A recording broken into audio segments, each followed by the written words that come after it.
Brandy recalls a heated exchange with Rodney Darkchild Jenkins, and I'm here to tell you all about it. Welcome to the Stark Effect podcast on TikTok and YouTube. Go ahead and search for me at Khalif now. That's KALEEFNOW. Let's go ahead and let's get into it. So, Brandy, if you all don't know or have been under a rock, Brandy recently released a new book called Phases about 2 weeks ago. And the book is essentially a walk through her life. It's a memoir where she talks about coming from Mississippi, moving to Hollywood, pursuing her dreams, her career, the ups and the downs, the car accident, her pregnancy, how the media changed on her, when they found out that she was pregnant, and much, much more. But there's one part of the book that is getting traction this week because last week it was the whole Wanye Morris situation.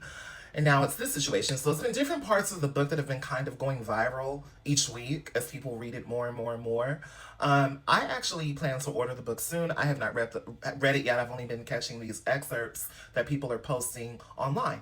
Anywho, okay, so Brandy recalls an argument that her and Darkchild had, all right? So Darkchild and Brandy go way back. He is a legendary producer, a musical genius. And, usually in these situations, you'll see a producer who teams up with a female artist, whether they're a pop star or an R&B star or both. Team up with them and help them come up with their own distinct creative sound, all right? That's what he did for Brandy on 2 albums, Never Say Never and Full Moon, which are both literally essential albums in this woman's discography. She already has other amazing albums, but those 2 albums are the ones that are like fan favorites. I'm a fan as well myself, so this might be a little bit of a biased report. But okay, so let's go ahead and get into what was said in regards to Beyonce. So Brandy literally wrote about a heated exchange that both of them had. She said how they were going at it like siblings, and she forgot exactly what she said, essentially to spark this reaction out of Darkchild. But whatever she said, he responded, and he said, go do whatever you're gonna do while I go sell 5 million records with Beyonce. In the excerpt, in the piece of the book that has been published online, I saw the story on a Instagram page. It's called Golden Era Stories. It's not like, it's a blog, essentially. It's not really like a media outlet. But they posted the full actual page of what was said. At the time, Brandy, she was just expressing how she wanted to protect her sound, essentially. And she noticed that he was giving the sound to other female artists. And at first she was like, I get that this comes with the game. I know that I don't own a particular sound. A producer has the creative freedom to do whatever it is he wants to do. He can go work with other female artists. But she was saying how she just noticed that other women, such as Whitney Houston, Toni Braxton, and Beyonce, were sort of like taking this particular distinctive sound. She referenced a song called He Wasn't Man Enough by Toni Braxton off of her album called The Heat. She said how, that was a song that she felt essentially that, really copied the sound that she had as far as the layering and stuff like that, from my understanding of, this part of the particular page in the book. So she was just saying how, she was trying not to let it get to her, but it kind of did, because she was like, oh my God, like I just want to have my own distinctive sound. Then all these girls are coming up, right? And she also noted that she felt like Darkchild was sort of giving her the scraps, right? Some of the catchiest radio melodies and hooks and songs and lyrics. She felt like he wasn't saving the best work for her and he was giving it to everyone else, but using the sound that he developed with Brandy. So she was kind of like, I get that the other girls got to get what they got to get, but what about me? Like, give me some of your best stuff. She just kind of felt like she wasn't a priority. When they had this argument, he made that Beyonce comment. I hope you're following. I'm all over the place. But back to the argument they had.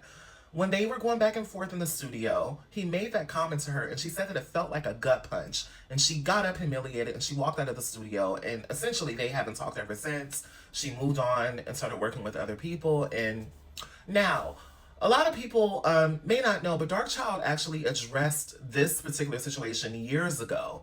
He talked about how he reached out to Brandy and how essentially, she really wasn't responsive to him, and he felt like what hurt their relationship was his ego.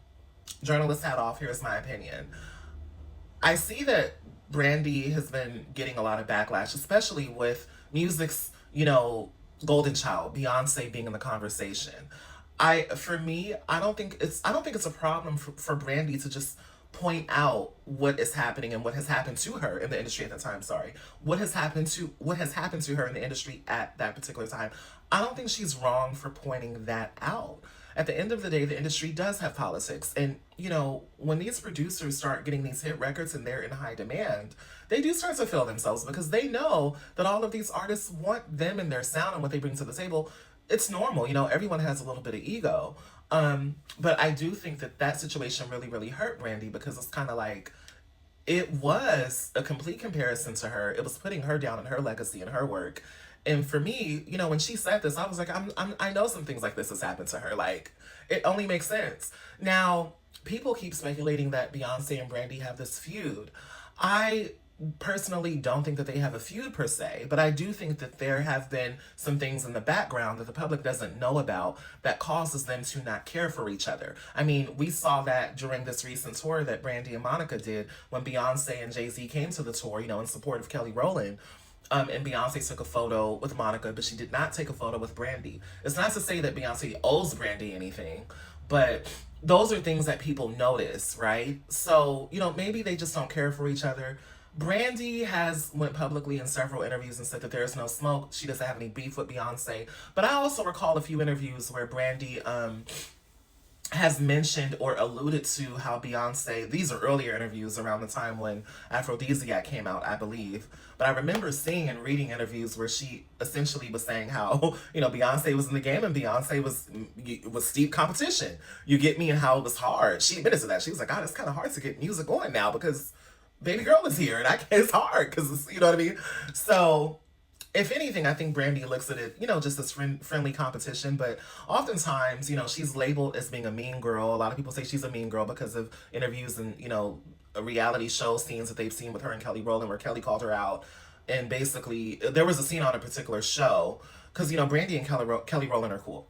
So there was a scene on a reality show from back in the day. I cannot think of what exact reality show it was, but I do remember seeing this particular episode in this clip. And Brandy asked what was the issue between, you know, her and Destiny's Child. And Kelly Rowland was like, you know, we think that you're just a bit obnoxious sometimes because, you know, you've said things such as us being too country and things like that. You know, so we just feel like you kind of funny acting. You're a bit annoying, you know? So there is something there, but I don't think it's like a beef per se, but you know, my personal opinion, I don't have any facts on this. I don't think that Beyonce and Brandy necessarily care for one another. But, you know, maybe there is a respect there on both ends. I just don't think that they really care for one another. You know, it doesn't make it better though when the fans be like, "Oh, there's a beef. Beyonce's better than Brandy." You know, I just feel like a lot of people constantly negate. Here's the thing. I love Beyonce. I'm a big Beyonce fan. But the industry and the fans have a way of always saying that there can only be one black woman. And the thing with Beyonce that a lot of people are afraid to say is that, yes, she's very, very talented and she is the queen, but we cannot, for me personally, we cannot act like there were not other black women who were at the top of their game, who were on the top of the industry before Beyonce became a solo artist. And one of those women was Brandy. You know, I just feel like it's always a thing of people denying Brandy's impact, always denying her impact. You know, have we forgotten that she had a Barbie doll out? She had Moesha. She was a pop R&B star in the 90s, and she is the blueprint, in my opinion, for black girls and pop and R&B who are crossing over. But I do think that it's probably a generational gap as well, where people literally forgot the contributions that Brandy has made to this industry. No one is saying that either of them are better. I think what people are saying, you know, people who respect Brandy is saying, you know, just put respect on her name. Like, y'all, we cannot deny this woman's impact. And we can't also deny Beyonce's impact. So that's all I have to say about that. I'll do a few more videos on Brandy. Drop down below and let me know your thoughts. Thank you for watching.